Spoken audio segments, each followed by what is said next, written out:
You're listening to KCYP 97.7 The City. This is Scarlet Rose, and you're now listening to RGV Rocks. This is KCYP 97.7 FMLP The City. This is Scarlet Rose, and welcome to RGV Rocks. Here is my co-host, as you well know. Would you mind introducing yourself, Rudy? Oh, of course. My name is Rock Rudy, and thank you very much for tuning in, ladies and gentlemen. So how y'all been? Woo!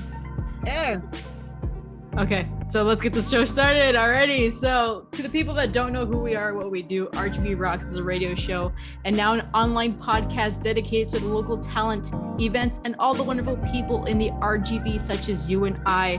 Today we have a very special guest that he's been on our show before, probably since like 2018 or 2019. We welcome again Rock and Roll James. How have you been? Yeah, I'm doing good.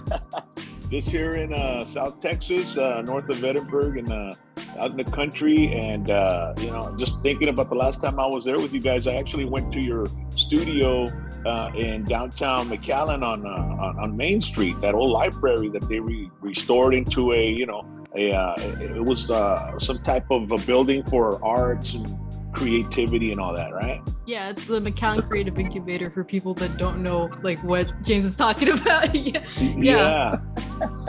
Is that still exist? It was the old library. Yeah, it was a great place. I'll never forget, James. I'll never forget what you said when you walked in there. We were doing the show.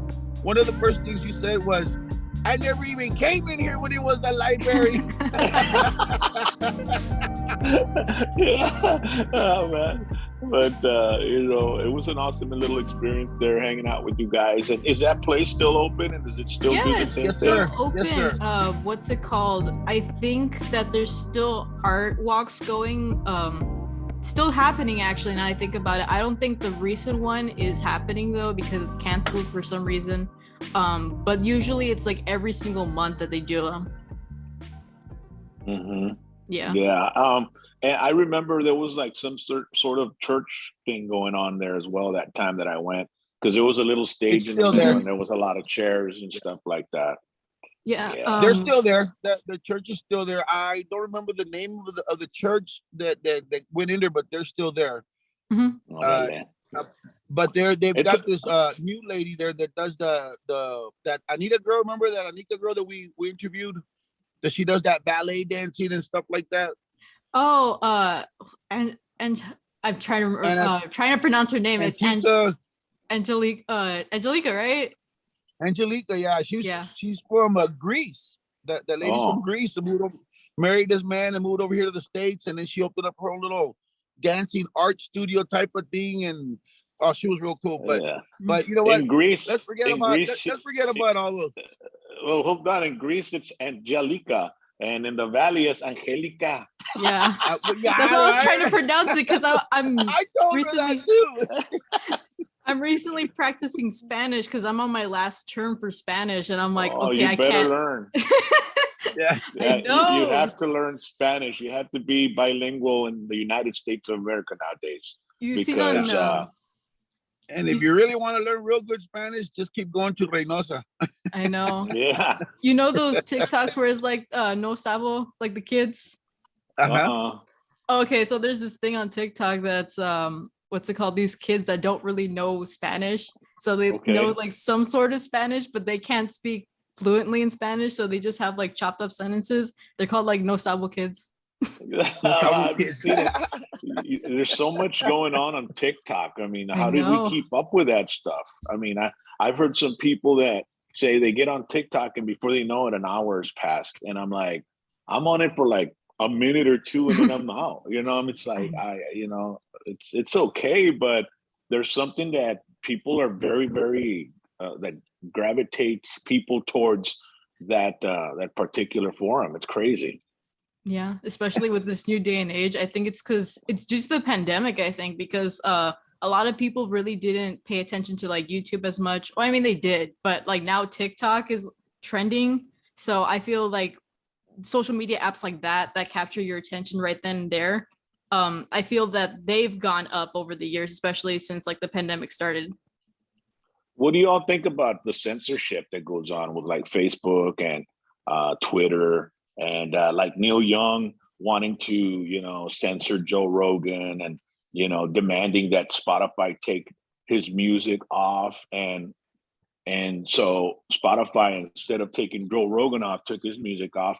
And then it turns out that he doesn't even own his own music anymore. He sold it for like $50 million to this corporation called Blackstone that has bought off a lot of properties and is like the rental property king of the world. And so there was a guy putting it down because they were like, you know, well, Neil Young, he's with these people. He got his $50 million. And now he's like, and now he's you know, he's talking trash about the you know, Joe Rogan, and it ends up that he doesn't own the music, so the people that bought it off of them are the ones making the money off the stream. So I think Neil Young inadvertently hurt them, you know, for you know, by doing what he did, you know. But what do you all think about that stuff? I think it's interesting only because the fact that like they've been fighting for censorship since the 90s, and I've noticed that specifically within like what's it called, rap and other sorts of music. So the fact that censorship is coming up again, it's not how can I say it? It's not as new as you think it would be. So I think it's really interesting that we're still fighting censorship, especially when it comes to like freedom of speech, especially here in the United States. I think that's interesting. And then the fact that going into like podcasting and whatnot, it really takes like a different form of freedom of speech, especially because there's other countries there that don't really have that much freedoms as you might think we have also. So it's really complicated when it comes to censorship. But I think it's interesting too that the fact that you said that Joe Rogan wasn't taken down for his podcast, but like other people's music could be taken down. So I think that's really unfair. But at the same time, it's really weird how censorship works here. So I don't really have an opinion on it. I think it's something that we still need to like look into more. What freaks me out is that the people that were fighting censorship in the 80s are now like demanding it. Yeah. I'm like, what are you doing, dude? I mean, you know, when they were in the 80s, it was Tipper Gore and the PMRC, and they went against heavy metal, you know, Ozzy Osbourne, Twisted Sister, all these artists that were doing heavy metal that supposedly was causing damage to kids, you know, and making them commit suicide. And there was one isolated incident when that happened, and they took Ozzy to court. They took Judas Priest to court for Beyond the Realms of Death. And now, you know, I was totally against it then. And then in the 90s, you had Howard Stern, and they were trying to censor him. They were fining him millions and millions of dollars for saying something, you know, that wasn't in accordance to the national, you know, verbiage or whatever. And now all those people that were against that are like wanting to censor people. I'm like, what are y'all doing? You know, why is it going on like this? There should just be freedom of speech. And then they use the hate speech, you know, term, which is very vague. I mean, what would be considered that? You don't know until you get banned for it, you know? And sometimes the thing about it is that they use artificial intelligence to monitor it, and artificial intelligence doesn't have the capability to know when it's satire, or if I'm repeating something that somebody else said. You know, like I'm going to repeat what they said just so you can know what they're fighting about. Or, you know, AI doesn't understand the emotional part or the context of what people are saying, and they end up getting banned also. So, you know, it's kind of crazy, but I'm totally against it. You know, I think everybody should have a freedom of expression, freedom of creativity, freedom of speech, and you know, freedom of choice. You know, I don't like what he's saying, I'm going to change it, you know, and I'll say something against it, you know, because that's the only way to, you know, to change people's mind, is to be able to have robust debate about a topic. And you know what, I like watching the shows where there's two people, one that's on one side of the, you know, of the deal, and the other side, and they debate each other's ideas and beliefs and why they think they're right. And then at the end of the debate, I'll decide who won it and who won me over, you know? But nowadays they want to cut this one out and just leave this one here. So I don't have a choice of, you know, deciding where I want to go. I have just that person. And what happens is I don't believe what that guy's saying. So then it causes polarization. I mean, I you know, but that's just something we gotta work through, I guess, you know, right? Especially when it comes to what's it called, podcast or anything that has to do on the radio. How do you feel about that when it comes to your podcasts too? The reason I love doing my podcast, and I'm really happy that I got to find that niche, was because I have more creative freedom. Musically, I can play like, you know, an Emilio Navaida song and then follow it up with a Metallica song. You know what I mean? You know? Yeah. And because to me, it's all good. I love it. I love the different styles of music, and I love turning people on to what I like. And a lot of times people don't realize that there's a very minimal amount of people that only like one typical genre of music. There's another group that likes everything. They'll listen to Frank Sinatra, Vicente Fernandez, Slayer, Metallica. You know what I mean? And that's me, I get you. You know? So, you know, that's from that aspect, I love that I can do that on my show. Also, we tend to be able to talk a little bit. You know, sometimes you can have a bad word slip out, but if it's in context with what we're talking about, I don't mind, because like I've seen comedians where they'll use the F word over and over again, and it loses its meaning. You have to have a certain reason to be using it in that certain sentence or something like that. But so it's got to be in context. Sometimes they use it just to use it and to be shockful, you know. But I think during a conversation, if it does pop up, it pops up. We can keep going. Let's go. So YouTube does give people the opportunity to speak the way they want to speak, as long as it's not, I guess, derogatory towards any type of race, gender, or, you know what I mean? But we're not into that. We're not into that. But and I really enjoy that. I get to talk as long as I want. Like change, you know, I do anything I want on my YouTube channel. Like it's like a morning show in the evening, where I'll have segments. Like I have Charlie Corona's Chaz's collectible, and he'll bring a collectible that he's had. And believe me, this guy, he's got toys that his grandma bought him in 1978, and they're still like intact, and he brings them, you know. So a lot of people that like collecting Star Wars and all that stuff, they check us out. So we have that certain segment. Then we had a segment This Week in Rock, and then we had but now it's evolved into interviews. And I think that's what's really catapulted our show and our channel, is because what happens is when we bring in somebody to interview, their audience clicks on to see them on. It's like us right now. Yeah. Like I'm gonna promote you guys, and so my audience, like on Wednesday night, I'm gonna, you know, last night I promoted you guys, so my audience gets to learn about you all as well. So that's what it's all about. It's helping each other network, you know? Yeah. So I love the YouTube. So for what I want to say right now is, ladies and gentlemen, boys and girls that just tuned in or are watching everything, in case you don't know who this man is, you must be living better know who this man is. Right. This is Rock and Roll James from the radio station 94.5, the Rock Station, one of my old stomping grounds there. I love that place. And he's got his own podcast. It's PVT, right, Rock? Yeah, hashtag PVT. And I actually started that channel or that show as, you know, a friend of mine had Valley Football Talk, Valley NFL Talk. His name was Eddie Cavazos. So he'd do it on Facebook, and we're always throwing each other jabs. You know, we have a little group. We're called the Madre Crew, and we just you know, we just throw each other. We bust each other's balls. You know what I mean? And and so I said, "Nambe, bro, yo voy a ser uno mejor que tú, carnal, guacha." You know. So then I started doing it and pre-recording it and putting on YouTube.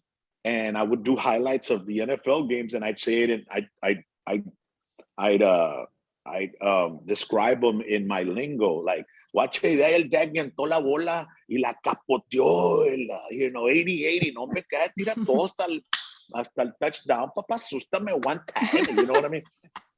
So people were cracking up with that, and it started catching on, right? So then what happened, most of my interviews that I would do when I first started my channel back in like 2015, something like that, I would sit down with an artist, and I'd put two mics, put a little clip into my phone to connect the two mics, and I'd sit down and interview them, and then I'd splice it up in like 5 episodes and upload an episode every day for a week. So and I'd leave them hanging like, okay, so what happened that time when you got into a fight with so-and-so? And then it would stop, and people were like, hey, where's the rest of it? Well, you got to subscribe, because the next day we're going to put the answer to that. So my subscription started growing. So that was just a little tactic that I used to be able to grow the audience. And then you were baiting them in. That's what it was. Yeah, that's what it was. I was baiting them in. And so I also had a band. I have a band, Whiskey D.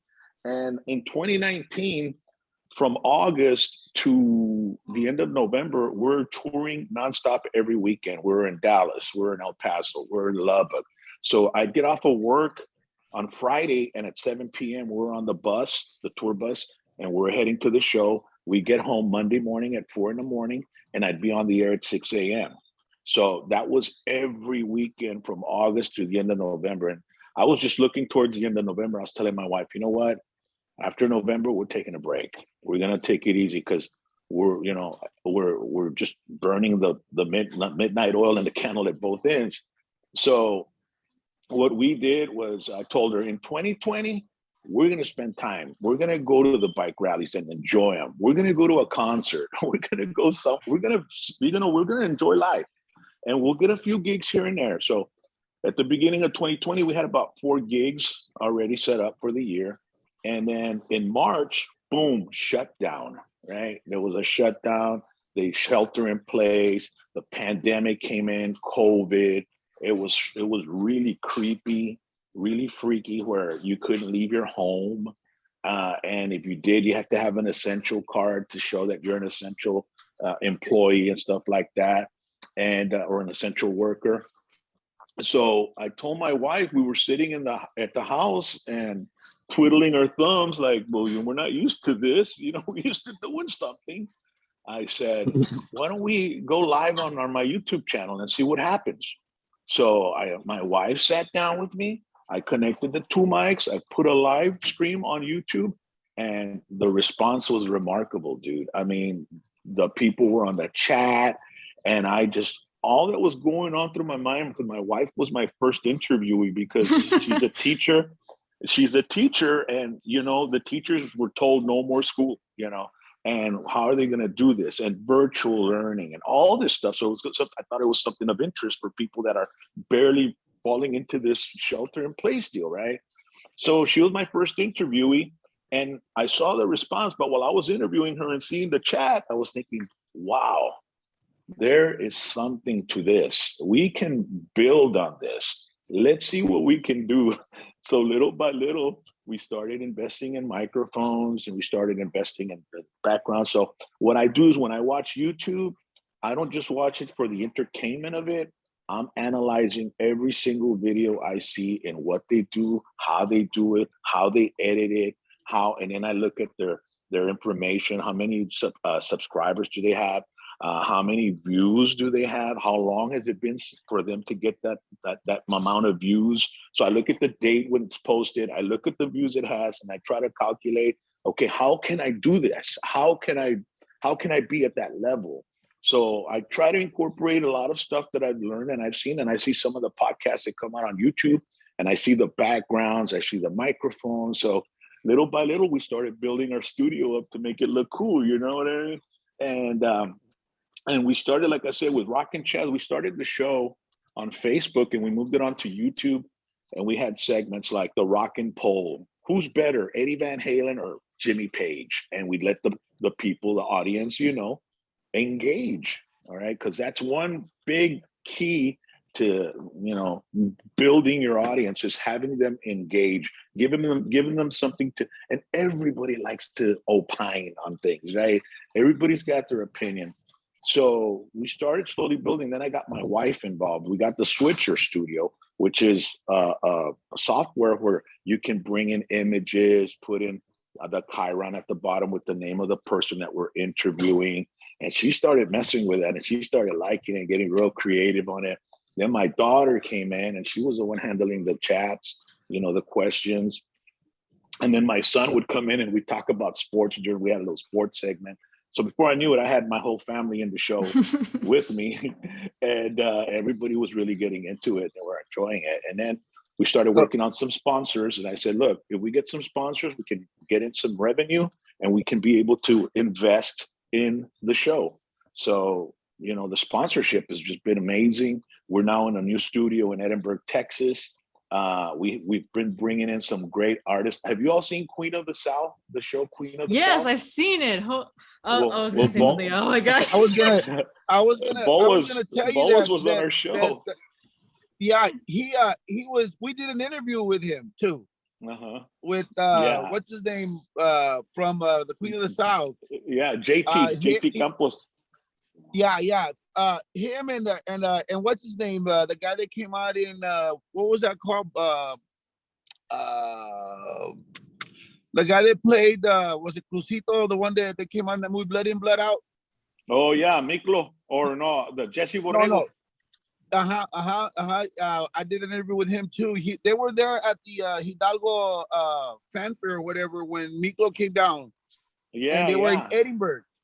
Remember that's what we were out there. I was out there doing that, and I interviewed him and what's his name también, Campos. Well, JT Campos, who came out as Boaz, who by the way did an amazing job as a character, is from Mission, Texas. I mean, I never knew that. It was crazy. My daughter Felicia was downtown McAllen after the Christmas parade in McAllen.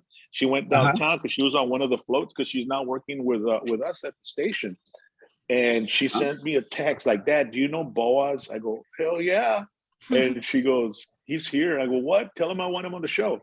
So she sent me his screenshot of his Instagram. So I messaged him. I said, hey, JT, my name is Rock and Roll James. I've been in the industry for so long. I was wondering if you would be interested in coming out on my YouTube channel and this and that. And I gave him my number right away. He calls me like 5 minutes later. BK Rock, you don't remember me, man? I was working with you at KIWW. I'm like, what?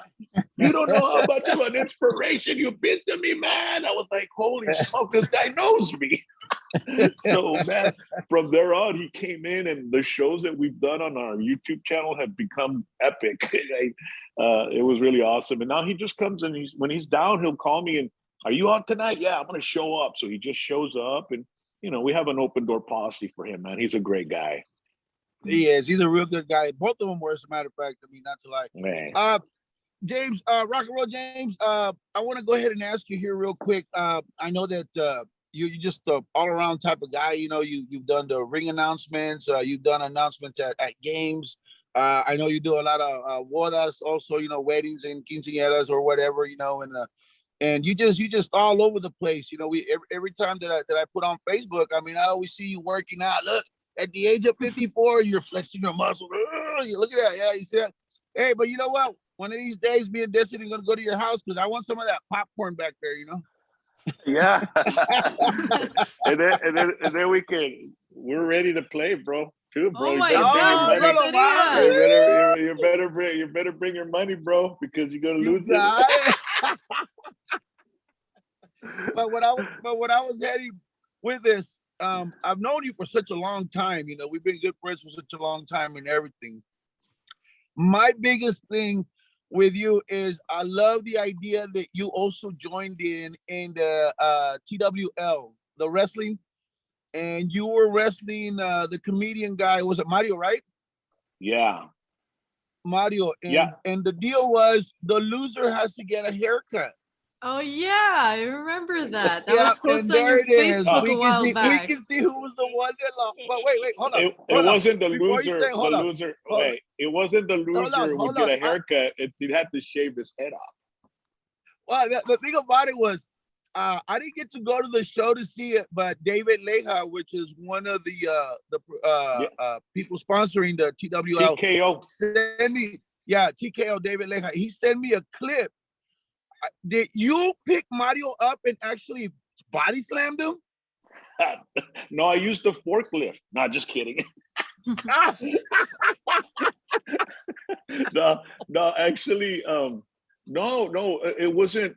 We did do a little, physical action in the ring, but it was basically we chose our personal wrestlers to wrestle each other, and I needed mine to win in order for him to shave his hair, and his to win in order for me to shave my hair.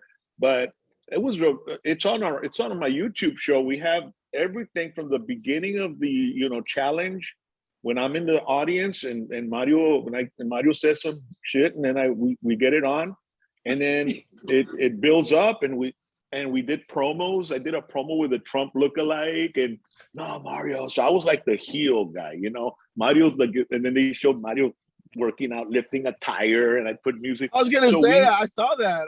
Yeah, we created. I told them, look, we're gonna do this, but we're gonna create a build-up with videos and little promos, and talking to each other, and then videotaping ourselves in the restroom, going, Mario, you don't know you're about to lose. You're gonna lose your hair, Mario, because you've crossed the wrong path. And, so people were like, no, hombre, se va a hacer el pedo, hombre, se va a hacer el. So it was a buildup. We get to the event, Sin El Rey, packed house, dude. I mean, it was packed. And I walk out, and there was, what really gave me the greatest feeling was seeing the little kids all invested into the match. I know. And the little kid, and I told myself, when Mario wins, I'm gonna go up there and I'm gonna tell Mario, Mario, we've been friends a long time, Mario. If I would have won, I wouldn't have made you shave your hair, bro. Right? And so there were like my wife's videotaping, and there's little girls like, he's lying, he's lying, And I was like, right away, right? Yeah, dude, so in wrestling, you have to do things just like, to create a reaction. And I said, when I do that, and Mario didn't know I was going to say that. Nobody knew. I just thought of saying that at the last minute. And I said, man, it'd be perfect. I'm going to work this crowd. So I went up there and I did that. And the little kids were all jumping up and down. He's lying. He would have shaved your hair off, So I got a big kick out of it. I'm a big wrestling fan since I was a little kid. And like I said, just like I analyze the YouTube channels, I analyze the wrestling. I analyze movies when I'm watching them, the editing, TV shows, talk shows, everything I watch it news. I watch news with an analytical mindset, trying to figure out why are they doing it, how are they doing it, and going about the news. What the big thing right now is fake news and all that stuff. And I try to explain to people that it's about trying to get an audience for ratings, and the ratings is what gives you the tells the corporation how much they should charge per commercial, the rate. So the ratings creates the sales rate. And so when I see that, I tell people, look, they're trying. Sometimes they'll put something out of context, and then they'll put it in, and they'll put a title in there. Like if you look at some of the titles when you go on Yahoo, it's like chaotic, explodes. This person explodes with so and so. You know what I mean? So those are like they make you click on them. Like, well, what the hell happened? The other day, I saw Uma Aberdeen, I think her name is. She was like Hillary Clinton's assistant, and she was married to a guy named Weiner from New York that sent some pictures to a young 16-year-old, and they put him in jail and all gosh. that. Uma Aberdeen or something. I think her name's, but whatever. There was a thing on Yahoo, and it said she is shocked and traumatized with the revelation. And I'm like, holy smoke, what happened? Ex-Clinton aide shocked by a revelation. And so she, I said, what's going on? And something popped up with her husband. What? Boom. So I click on it. No, somebody had exposed that she was pregnant. Oh, wow. Oh, nice. Like, okay, they clickbaited you. They got me. They got me. You know what I mean? So that's real prevalent. And the thing about it is some people don't bother clicking on it. And they think, oh, man, she's in trouble. And they'll start spreading that. So the majority of people don't click the link to read past the title. And that's what's hurting a lot of people with misinformation and stuff like that. They're coming up with their own deal, Mm-hmm. But it's pretty crazy. But that wrestling event was fun. Yeah, I was gonna say, so basically on that right there's like a hit or miss, right? If it's an attention getter, if you will. Yeah, like whenever we put a title to our YouTube, my wife sits next to me, just right across from me, and she's the one creating the stream, putting the hashtags, the title, and she'll say, "What do I title it?" And we're like, "Okay, what can we title it for people to click on?" Like the other day, I had a guy named Victor Avila, who's running for land commissioner. Okay. So this guy, Victor Avila, he wrote a book. He was in the vehicle that was ambushed by the Zetas on a highway between Monterrey and Mexico City and Querétaro. And they got ambushed. He survived, and an agent from Brownsville named Jaime Zapata was killed. So he was part of that. So what am I going to title this? Victor Avila running for land commissioner, or he survived the cartel ambush? The latter. He survived the cartel ambush. Yeah, I mean, people are going to say, well, who survived the cartel? And so then they go in there and they see his interview and they see that he's running for land commissioner. And by the way, I highly recommend you go to the interview. It's on my YouTube page. He's got an amazing story, dude. Amazing. This past week, I had the FAR PD chief of police on the show Thursday night. And we talked about those 3 young men that are in jail with $1.5 million bond for killing their stepfather that molested their 9-year-old daughter or 9-year-old sister.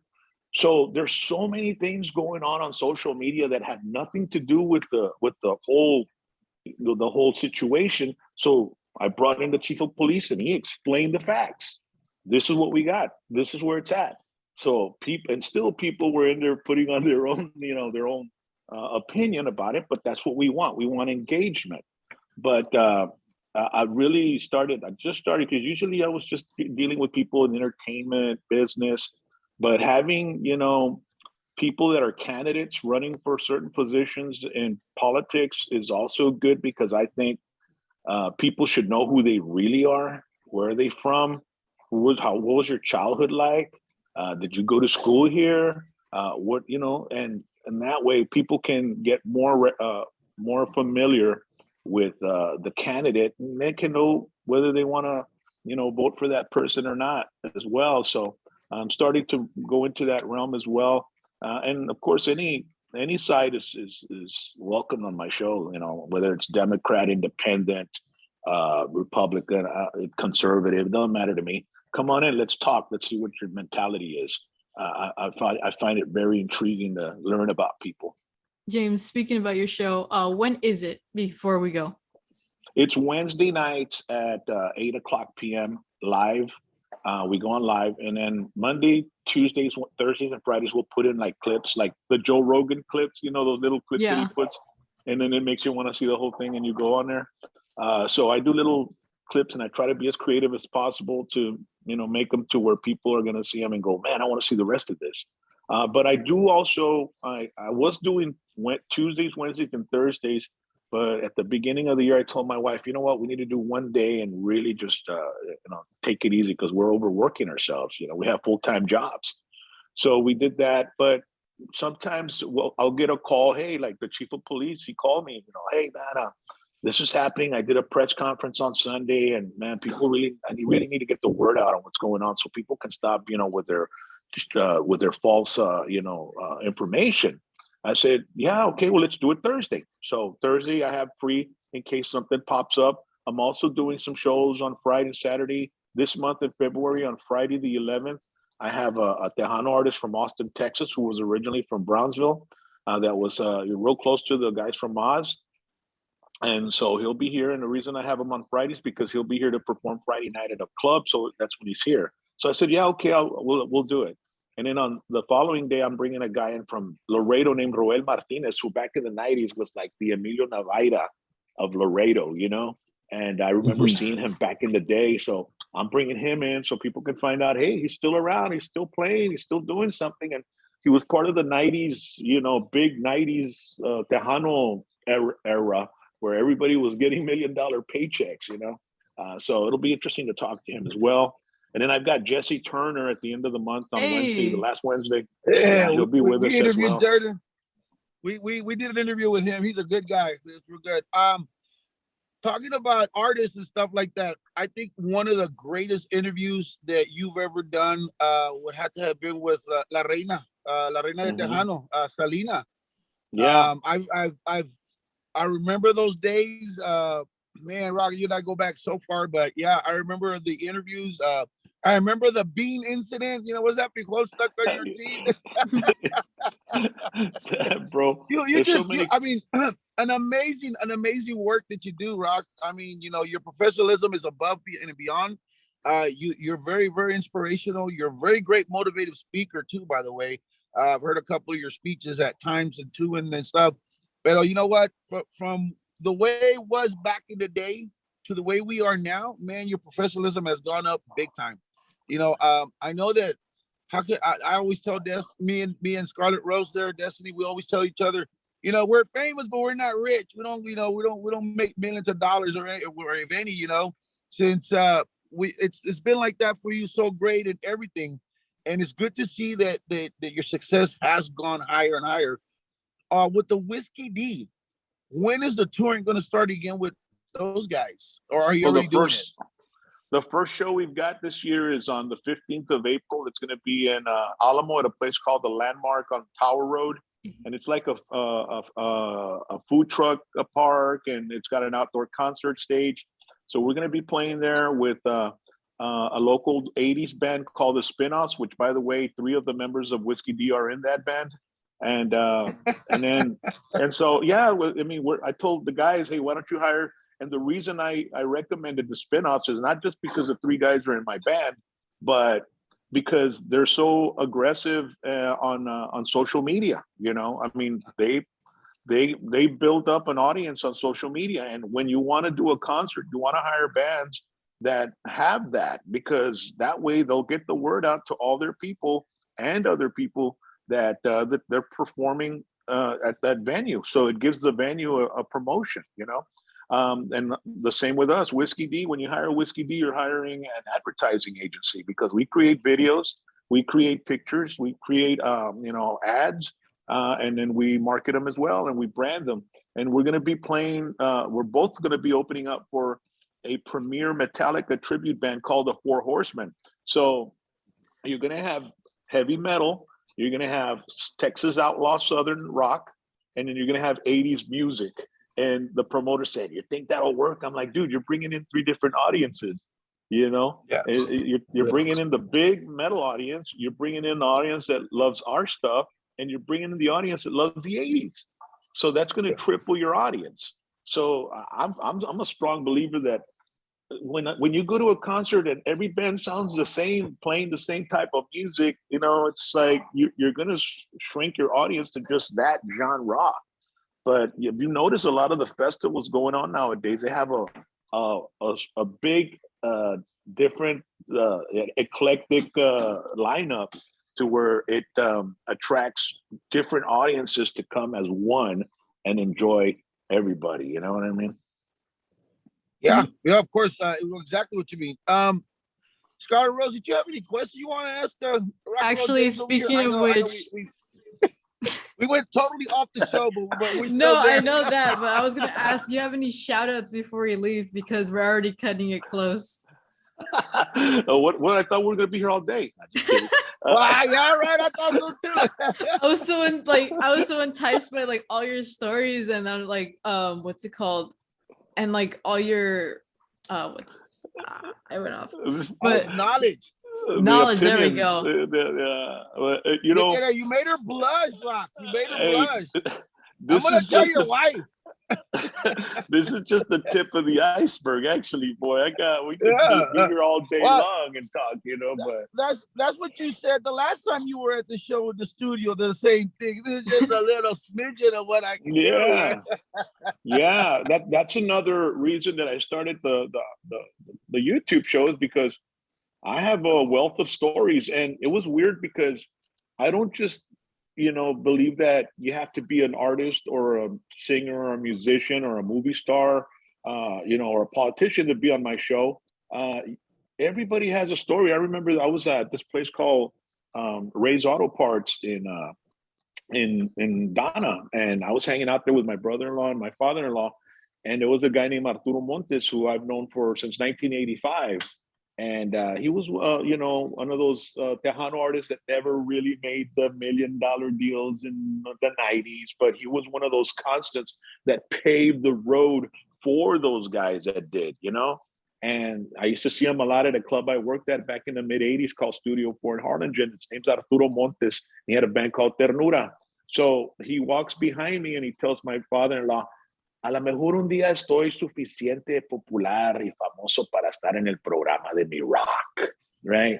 And I turn around and I tell him, Arturo, todos tenemos una historia, bro. We all have a story. I can bring a guy from the street, which I've done on my morning radio shows, and make them a star because they've got funny stories. They have a personality. They have a character.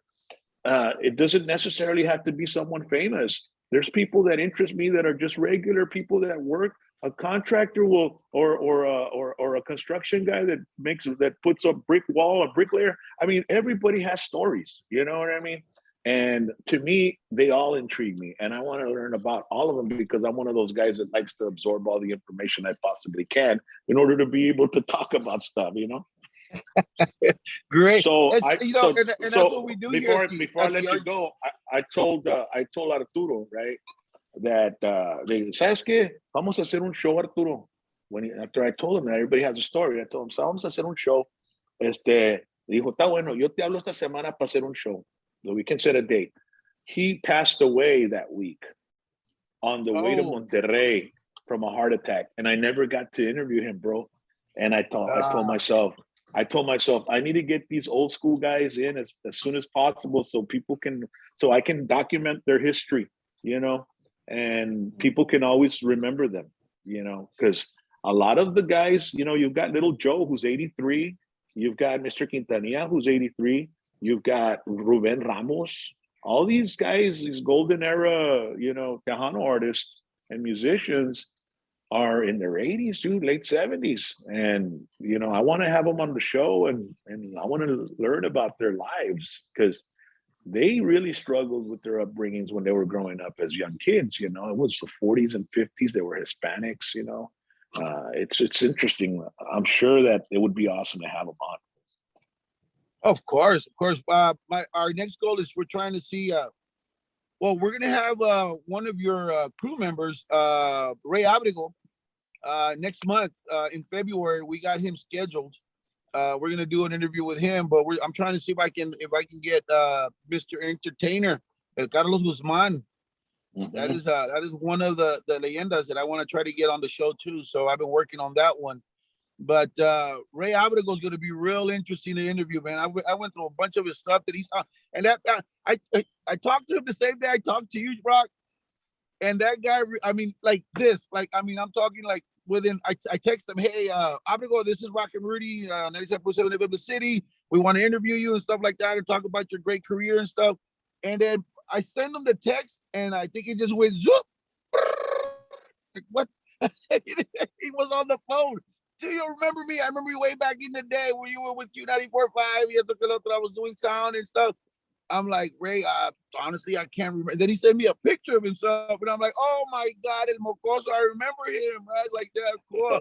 But Ray's gonna be good to interview because I've seen a lot of the pictures or a lot of his work that he's done with the speakers and setups and stuff. Truly amazing work that he does, man. Ray Abra goes real nice guy that I know. And yeah, we're gonna have him next month. Yeah, he's part of my band as well. He's been like a part of my band for about 10, 12 years. The band's been around for about 11 years, but he's been with us about 9 years. He's handles all our production. When we get booked, I give him the number of the production people and he contacts them. And by the time we get on to the show, he's off the bus. He's the first one off the bus and on stage dealing with all the people and getting our stuff together so we can put on as best of a show as we can. And so he's just remarkable, and he's got a picture with everybody, dude. I mean, this guy's met everybody because he's been a road dog in the music industry for decades, you know. And right. So he's got he's got an interesting life and story as well. So it'll be awesome. You can see him on our YouTube channel, Whiskey D YouTube channel, because we have a camera guy that travels with us named Sergio Garcia.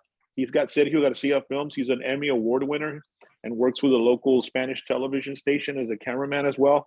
But we would take him on the road with us everywhere. He's part of our band. He's like the fifth member, or actually the sixth member, because we got 5 guys. So he's the 6th member of the band, but he doesn't play an instrument. He plays the camera, the video. So we go on the road, and everywhere we stop and what we're doing, he's just taping us.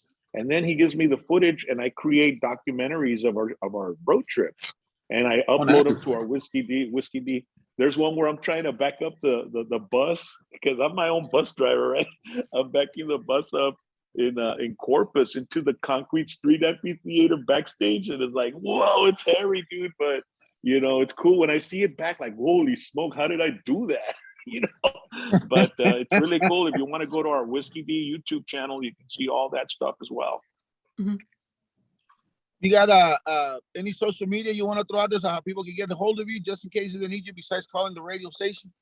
Yeah, I'm on Instagram, Rock and Roll James. We also have a Whiskey D Instagram, Whiskey D Band, and then we have a hashtag PVT Instagram as well. It's hashtag HASHTAG PVT. So, you know, you can go on there and we put clips of our show and we put information. And then we have a Patreon where if you go to patreon.com and search Rock and Roll James PVT, you can donate to the show so we can, you know, be able to grow. And maybe because sometimes when I bring artists, like I brought Boas down from Austin, you know, I got him a room, I paid his, you know, food and gas and everything. So we invest in our artists as well and our guests as well for them to be able to come down, and it doesn't have to cost them anything whenever we possibly can. So a lot of that funding that comes through Patreon and sponsorships goes to that as well. And you can go to our Patreon, and we have a $3 membership, a $9 membership, and a $25 membership. The $25 one gets you 2 t-shirts, a PVT t-shirt and a Rock and Chaz t-shirt as well. So you get 2 t-shirts. And then on a Patreon, I'm posting video and behind the scenes stuff that I don't post on our social media. It's only specifically for people that support the show. And that's what we do. So if you want to be part of that team, you can go to patreon.com and search Rock and Roll James PVT. Woo! Hey. That's what I love. All right. Any shout outs? Shout outs to... I want to say shout out to my wife, Aurelia, or AJ. She's a PVT producer. Shout out to my daughter, Felicia. She's the one that handles the chat zone. Shout out to Charlie Corona. You know, I'm sure he's going to enjoy being on this show as well. And just a shout out to everybody out there that loves freedom and loves to create and loves to support each other, man. We love it. That's awesome. That's awesome. I want to just send out a shout out to my 2 beautiful ladies, of course, Joanna and Darlene. And to my grandson, Carson. Well, James is 5 years old now, my little man. He's my life, my joy, my love. I love him. And of course, a big old shout out to Mr. Rock and Roll James. James, thank you very much for coming on the show again. We really appreciate you. Ay, luchador. Blue Demon. Ooh, he's got the Blue Demon shirt on. I love it. It's always a pleasure to have you on the show, James. And I know it's not going to be the last time we're going to get you on here. Much more success, my brother. Much more success. And thank you, and I am glad to see how blessed you are. You know what I mean? It is a real blessing to see you being blessed, and it gives me more motivation just to keep doing what I'm doing, just like this. You know, because This is our entertainment life. This is my passion, and so is Destiny over here. Scarlet Rose, her passion too. So we're gonna keep doing this for as long as I think even if I die, I'm still gonna be, hey, Destiny, put me on the air. Even though she can't hear me, but it'll be there. Well, doing these things is like writing music. It makes us immortal in a way that will always be, we'll always be able to be found somewhere on digital, in the digital world. But I want to cordially invite you guys, if you're ever down here, Rudy. That way, let me know the time. That way, I can bring you and Destiny into our studio, and you all can sit down on the golden thrones. You can sit down on the golden thrones, and we can hang out and we can do a live show and talk about what you guys do. I'm sure you guys got some cool stories. I know you do, Rudy. You've got some great stories as well, and Destiny too. So it'd be a pleasure to have you all on our show as well, and return the favor of you guys having me on your show. Oh, of course. We'd be more than happy to do that. Whenever I'm in town, I'll let you know and see if Destiny's there. Destiny's closer than I am, but we can do something. Of course we can. We most definitely I have a lot of stories. All right. Yeah. A lot of good and crazy stories. Yes, a lot of crazy stories. You know what? Don't get me started on that one, Rudy. I'm gonna go ahead and I'm gonna look at the schedule that we have on Wednesdays, and the first open Wednesday that we have, because I know we're booked like through April with guests. Because I'd really like to have you and Rudy with me and Chaz. Because I think that'd be a lot better. So let me look at the first opening on Wednesday that we have, so I can text you all the date, and there'll be plenty of time for you all to prepare and come down and be able to be on the show as well with us. Okay. All right. You got it, brother. You got it. Guys hear that? Like the audience. James, again, thank you very much for being in our little humble show. We appreciate you. Again, much more success to you and the family and your PVT show, of course. And then, of course, nothing else we can say with 94.5, the rock station. That station is going to be forever and ever and ever. Amen. And talking about forever and ever and ever, amen. Another guy that we're going to try to get on is El Famoso Tony Porina. So we're going to try to get that crazy guy on our show too. So I got his phone number. He's a commissioner, I think, down here, or he works with a commissioner or something like that with the city with the county of Hidalgo. Hidalgo County, Tony Farina. He's been around. Send me his number. I will. Send me his number, man. Okay. Y le Corona también. Okay, I will. Okay. All right. Destiny, before we leave. Yes. If you'd like to check out or learn more about us or what we do on our show, make sure to follow us on Facebook, Instagram, and Twitter. Facebook and Instagram is just RGV Rocks, and Twitter is Rocks RGV. Once again, Facebook and Instagram is RGV Rocks, and Twitter is Rocks RGV. Thank you so much, James, for joining us on our show. I want to remind everybody that thank you for listening to our humble little show. We'll be here next time on KCYP 97.7 FMLP, The City. Thank you. Bye. Peace.